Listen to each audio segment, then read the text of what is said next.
He paid for first class, wore the finest suit, and built an empire from nothing, yet they still saw just his skin.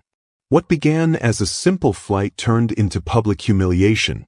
But what the crew didn't know, the man they tried to embarrass was their boss's boss.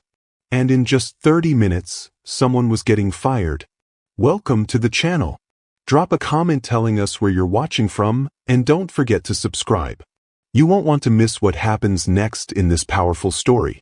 The terminal was buzzing with impatient travelers, airport announcements echoing overhead, and the smell of burnt coffee hanging in the air.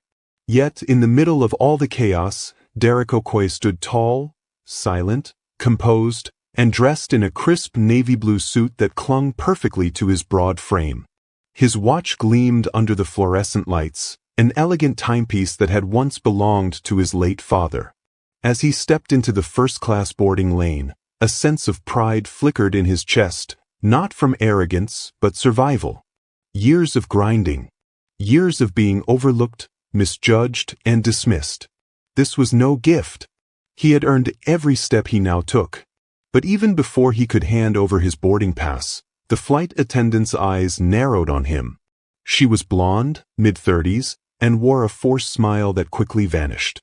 "Sir, economy is boarding after this.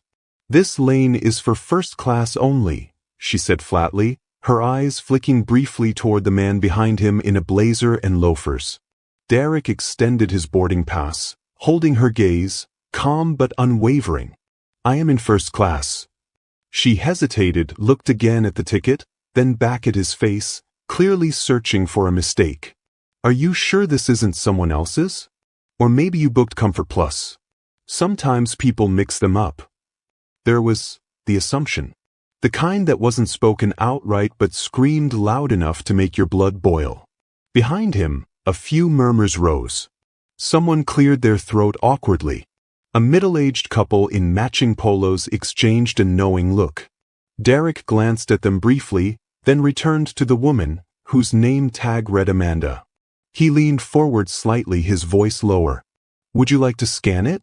Or would you prefer I call someone from your corporate office?" Amanda stiffened. "There's no need for threats. I'm just doing my job." "Then do it," he replied. She finally scanned the ticket. A quiet beep. Her screen lit green. "First class, won it." She blinked, as if confused by her own equipment. "All right then," she muttered, forcing a step aside. But her tone had already done the damage. The passengers behind Derek shifted uncomfortably, their eyes avoiding his as if silence would erase their complicity. He walked forward without another word, feeling the weight of invisible chains dragging behind him. He could feel the eyes, the tension. To them, he wasn't a CEO. He wasn't a leader. He wasn't even a man in a designer suit. He was just black. And that was enough to question his place in a world he had fought so hard to belong to. The leather seat in 1A was wide and plush, the kind that promised rest and reward. But as Derek sat down, the comfort did not come. Instead, he leaned back slowly and closed his eyes, memories rushing in like floodwaters. There was his first internship, when the CFO had mistaken him for the mailroom guy. There was the investor meeting where he was asked to wait outside before the board realized he was the speaker. And then there was his mother's voice, sweet and firm, telling him at 16, "In this world, you must be twice as good to be seen as half enough." He had listened. He had worked. He had risen. But days like this reminded him, success didn't shield him from prejudice. It only made it sting worse. A sudden commotion jolted him from his thoughts. "Sir, I'm going to have to ask you to step out of this cabin," Amanda said again, now with a colleague beside her, this one a stern-faced man with tired eyes. "There seems to be a mistake with your seating." Derek opened his eyes. "Again? I've been informed there may have been a mix-up. If you'll just step out while we sort it." "No." The word fell heavy, coded in calm defiance. "I paid for this seat. I checked in early. And your scanner confirmed my ticket. We'll call security if we have to." Derek looked around. No one intervened. No one objected. Not the man in 1B. Not the woman across the aisle. Silence screamed louder than Amanda's voice ever could. For a moment, he considered rising. Causing a scene would only feed into the image people already had of him. But then he saw it. A teenage boy, 3 rows back, watching him. Young, brown-skinned, hopeful eyes peeking from behind his mother's shoulder. And Derek knew. This wasn't just about him. He stood slowly, not in surrender, but in strategy. Fine. Let's go sort it out. He followed them back down the aisle, the shame burning through his back like a sunbeam. They directed him to an empty seat in economy, somewhere near the middle. He sat, adjusted himself, and stared blankly at the tray table ahead. People whispered. Others turned forward, pretending not to notice. A few eyes lingered longer than others. But none spoke up. A few minutes passed before someone slipped into the seat beside him. A young woman in glasses, her laptop tucked under her arm. She looked at him once, did a double take, then whispered, "Aren't you Derek Okoye?" He gave a faint nod. "I thought so. I follow your interviews. K-Tech, right? You just acquired AeroLink Systems." "Correct." Her face darkened. "And they made you sit back here?" He didn't answer. But something in her expression shifted, admiration mixed with frustration. "You don't have to say it," she murmured. "But that wasn't an accident. That was racism, clear as day." He said nothing. Not yet. He was thinking. Calculating. Because what Amanda and her crew didn't know was that Okoye Tech hadn't just acquired AeroLink Systems. They had acquired a controlling interest in the airline itself. And in 30 minutes, a storm was coming. But for now, he sat in silence, letting the weight of injustice settle. Because sometimes silence wasn't weakness. Sometimes, it was the sound of a storm holding its breath. The hum of the plane's engine vibrated through the floor, a low, persistent reminder that Derek Okoye was no longer where he was supposed to be. Economy class. Row 27. Seat. Crammed between a man furiously typing on his laptop and a toddler who wouldn't stop kicking the seat, Derek sat still, eyes locked on the tray table in front of him as if it could somehow offer an escape. The humiliation was thick, sticky, clinging to his skin like sweat. He could still feel Amanda's hand gently brushing him aside, not violently, but with the same dismissiveness you might use on someone unimportant. This wasn't about the seat. It was about the assumption. The one that screamed, "You don't belong here." Derek clenched his jaw. Not from anger, but from the effort it took not to explode. From a young age, he'd mastered this skill, *** composure in chaos ***. He'd learned that being visibly upset only confirmed the stereotypes people secretly carried. So instead of fury, he wrapped himself in silence. But inside, the weight was building. The law student next to him, Aaliyah, shifted in her seat and whispered again. "They embarrassed you, in front of everyone."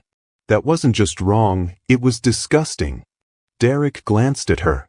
She was young, no older than 23, and spoke with a soft fire that reminded him of himself years ago, before corporate boardrooms and hostile investors had dulled the edges of his rage. "They do this to my dad all the time," she continued. "He's a surgeon. Drives a nice car, wears a Rolex. Still gets followed around stores like he's a thief." Derek nodded slowly. "Respect doesn't come with money. Not for us." Aaliyah sat back. "No, it doesn't." The irony wasn't lost on him. The very airline that had dragged him from first class now ran half its back-end infrastructure on Okoye Tech software. His company provided predictive maintenance AI, flight scheduling optimization, and real-time safety diagnostics. They trusted his systems to keep their planes in the sky, but didn't trust him to sit in seat 1A. He sighed and closed his eyes again, but the past wouldn't stay quiet. He remembered his interview at Langford Capital. 10 years ago. Fresh out of MIT. Suit one size too big. The senior partner had walked in, looked at him, then double-checked the resume. "You're Derek?" As if the name and the skin didn't match. He remembered the hotel clerk who assumed he was valet. The security guard who followed him around a mall. The white investor who once told him, "You're very articulate for your background." It never stopped. No matter the degrees. No matter the deals. Overhead, the captain's voice crackled through the speaker. "Ladies and gentlemen, welcome aboard. We're honored to have you flying with us. A special welcome to our VIP passenger, Mr. Derek Okoye, founder of Okoye Tech. We're proud partners with his innovative company." The cabin went silent. Heads turned. Some passengers froze mid-bite or mid-sentence. The man beside Derek, previously uninterested, looked at him again, this time with widened eyes. Aaliyah nearly dropped her water. The irony hit like a slap. The flight crew had thrown him in economy. Their own captain just announced him as a VIP. Aaliyah turned toward him, blinking. They didn't even know who you were? They didn't care, Derek said softly. Because it's never about who you are. It's what they think you are. From 3 rows ahead, a man leaned back just enough to snap a photo of Derek with his phone, pretending to stretch. A few murmurs rose again. The whispers had returned, now spiced with curiosity and regret. Minutes later, a tall woman in a charcoal gray blazer made her way down the aisle. She walked briskly, scanning the rows until her eyes landed on him. "Mr. Okoye?" He looked up. She was polished, composed, and wore a name tag that read Vanessa B., Corporate Quality Officer. She smiled gently, not the forced smile of customer service, but the tight, serious one of someone realizing things had gone terribly wrong. "I'd like to sincerely apologize," she said in a low voice. "I just learned about the incident from a passenger and, well, it should never have happened." Derek didn't respond. He just looked at her, waiting. "If you'd like, we can return you to first class." Immediately. He shook his head. "I'll stay here." She hesitated. "Are you sure?" "Yes. But I will need the names of the flight crew involved. All 3 of them." Vanessa's smile vanished. "Of course." Derek reached into his inner pocket and pulled out his phone. 1 tap. 1 dial. His assistant picked up after the first ring. "Get legal on standby," Derek said calmly. "Also, I want a meeting with the Global Airways board the moment we land." Something came up. Vanessa's face drained of color. She'd heard of Okoye Tech's involvement in the airline. But this tone, this precision, meant something bigger than an angry customer. This was corporate-level fury. The kind that didn't shout. The kind that rewrote contracts. Aaliyah stared at him, or written all over her face. "You're not just going to let this go, are you?" He shook his head. "I can't afford to. Not anymore." She smiled slightly. "Good.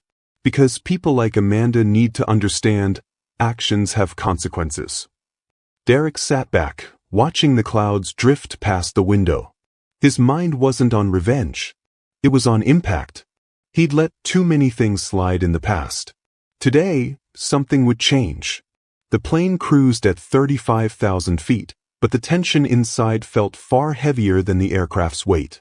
For the past 20 minutes, the once smug flight crew moved stiffly along the aisles, their smiles brittle, their voices clipped. Something had shifted, and it was no longer in their favor. Amanda avoided even glancing in Derek's direction. She served drinks to passengers in rows ahead of him but never once stepped near seat 27E. The moment Vanessa, the corporate officer, had returned to first class, whispers began to swirl like storm clouds. Derek sat unmoving, fingers pressed together as he stared at the in-flight map on the tiny screen. New York was far behind them, London still hours away, but the most important landing was already happening. ****, a shift in accountability that would echo long after this flight touched down. ****. Aaliyah tapped her fingers against her armrest, sneaking glances at him. "Do you think they realize who you are now?" Derek gave a faint nod. "They're starting to." She leaned in. "What are you going to do?" He looked at her, voice calm but razor sharp. "I'm going to teach them that black professionalism doesn't mean black silence." and that people who disrespect others based on appearance will answer for it. Moments later, a new face appeared in the aisle, a man in a dark suit with a Global Airways badge clipped to his jacket. He approached cautiously, adjusting his tie as he reached Derek's row. "Mr. Okoye," he said, lowering his voice, "my name is Malcolm. I'm the airline's in-flight operations director. We received word mid-flight from our headquarters. I'd like to personally apologize for what occurred earlier." Derek turned to him, expression unreadable. An apology doesn't undo humiliation. "I agree," Malcolm said. "We've already begun reviewing the crew's behavior, and once we land, they'll be removed from active duty pending a formal investigation." A hush fell over nearby passengers who'd begun eavesdropping without shame. The man with the laptop paused mid-keystroke. The toddler had finally stopped kicking. Malcolm continued, trying to maintain his composure. "We value our relationship with Okoye Tech deeply. Your contributions have transformed our systems. We didn't realize—" "You didn't need to realize who I was," Derek interrupted. "That's the problem. You needed to treat me with the same respect you'd offer a white man in a hoodie who didn't even belong in the cabin." Malcolm swallowed hard. "You're right. There's no excuse." Derek took a breath, then glanced at Amanda, now frozen several rows away. She had finally locked eyes with him. Her face was pale. "I'm not asking for revenge," Derek said slowly. "I want something bigger." "Anything within our power," Malcolm said quickly. "I want this airline to implement mandatory anti-bias and diversity training, not just for your flight crews, but for your corporate leadership. I want data released on racial discrimination complaints in the past 5 years. And I want to oversee the implementation personally, as a partner, not as a silent investor." Malcolm blinked. "Yes, sir. Consider it done." Derek's voice lowered even more. "If this had happened to someone without my influence, they'd have been escorted off the plane. Embarrassed, dismissed, and left with nothing but a bruised soul and a worthless apology. That can't continue." He turned away, ending the conversation without fanfare. Malcolm nodded once, stepped back, and returned to first class. Aaliyah stared at him. That was incredible. He glanced at her. "It wasn't for show. It's for change." Minutes later, Amanda finally approached. Her steps were slow, her posture tense, tray in hand. Her eyes flicked around as if looking for someone to stop her. No one did. She stopped beside Derek and offered a paper cup. "Would you like some juice or water?" she asked, her voice hollow. Derek didn't look at her. "No, thank you." She lingered for half a second longer, then moved on. The humiliation had turned. She was now the one swallowed by shame. For the rest of the flight, the energy on board remained tense. Conversations were low and careful. The word CO bounced quietly between rows. Some passengers looked at Derek with newfound respect, others with guilt, and a few with admiration.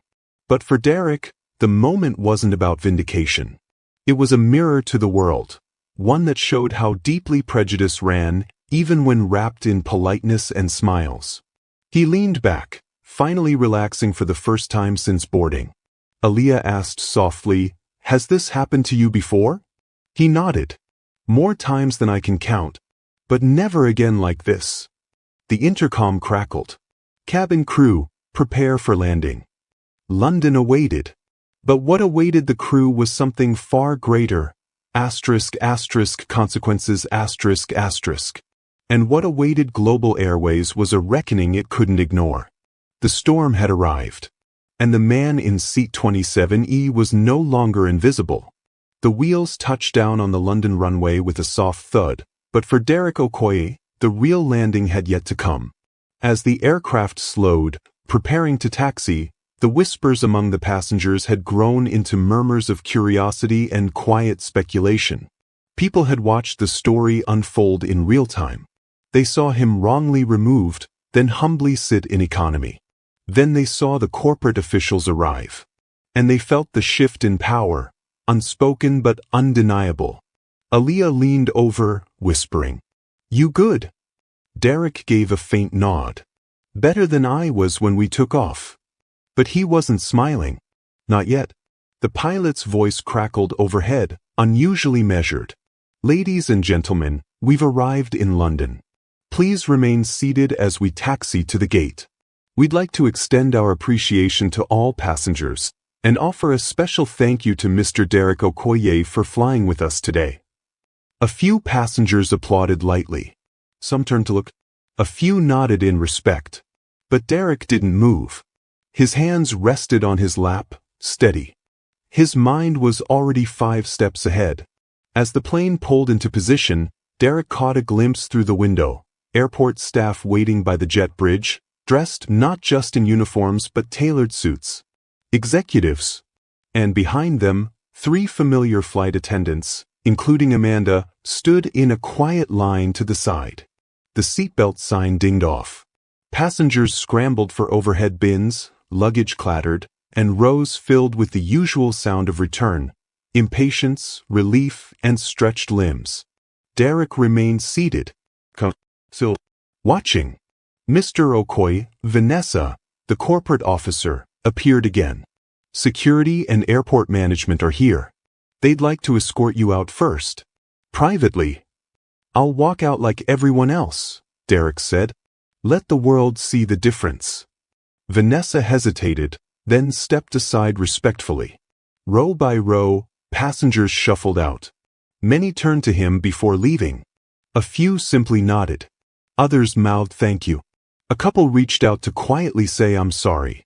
And then came Amanda. Her posture was different now, no longer confident or sharp. Her shoulders sagged, her eyes swollen. She stopped by his seat, but not to serve a drink this time. I just wanted to say, I wasn't thinking. I didn't mean to offend you, she murmured, voice strained. It's been a rough day and I thought. You thought I didn't belong, Derek finished softly. Amanda's lip quivered. I didn't mean for it to go this far. Derek looked up at her, voice quiet but pointed. That's the problem. It always wasn't meant. And it always goes too far. Until someone makes it stop. Amanda lowered her gaze. I understand. No, Derek said. You don't. But you will. She stepped back and quickly exited the plane, tears threatening to fall. Derek rose at last. He turned to Aaliyah. Ready? She nodded. Absolutely. As he stepped into the jet bridge, a wave of flashbulbs met him. A few journalists had already caught wind of what happened. Cameras clicked. Phones recorded. The airline's CEO, flanked by board members, approached him immediately.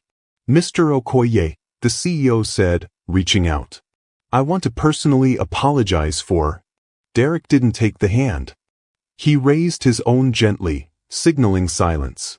This is no longer about apologies, he said calmly. This is about accountability and systemic change. The CEO nodded, lips tight. We're prepared to meet every demand you outlined mid-flight. We're already assembling the team. The 3 crew members involved have been grounded pending a full review. I want long-term action, not short-term punishment, Derek replied. Create policy. Fund training. Diversify your leadership pipeline. Show passengers that respect isn't based on skin tone or assumption. Yes, sir, the CEO said. You have our full commitment. Vanessa stepped forward. We'd also like to offer a public statement of apology. On our platform. With your oversight. Derek gave a slight nod. But remember, it's not about protecting your brand. It's about protecting your passengers. A few bystanders clapped quietly. Aaliyah stood beside him, beaming with pride. He turned to her. What are you studying again? Law. Human rights. He smiled faintly. Keep going. We need voices like yours in rooms that were never built for us. She nodded, eyes glassy. After today, I'll never hold back again. Derek looked up, watching the media lights fade into background noise. This wasn't a press moment. It was a shift. A shift from silent humiliation to loud truth. From overlooked identity to undeniable power. from passive apologies to visible action. And as he stepped into the terminal, he wasn't just a CO anymore. He was a mirror, reflecting to the world what it looked like to demand dignity. If this story moved you, don't forget to subscribe to our channel for more powerful journeys that inspire, challenge, and uplift. Hit the notification bell so you never miss a moment of hope and strength. Join our community. Your support means everything.